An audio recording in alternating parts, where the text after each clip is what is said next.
Ozgina pul to'plab qo'ydim, onamga olib borib berdim. Aytdimki, 3-4 kunda olaman, hayvon qilib qo'ymoqchiman, boqishga dedim. Oradan ozgina vaqt o'tdi-da, onamdan pulni so'rasam, bolam uyga kerak bo'lib qoluvdi, ishlatib qo'ydi, seni puling dedi.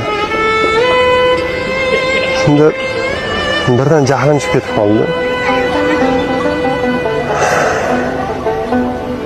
Shuni aytib qo'ysangiz bo'lardi-yu, biroq so'ramabsiz-da, devordim-da tasodifan.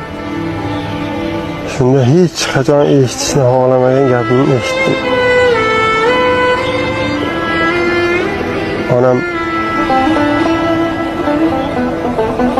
ering topganini o'ynab yeysan, o'g'ling topganini o'ylab yerkansan-da bolam. To'g'ri aytishgan ekan. Devordida.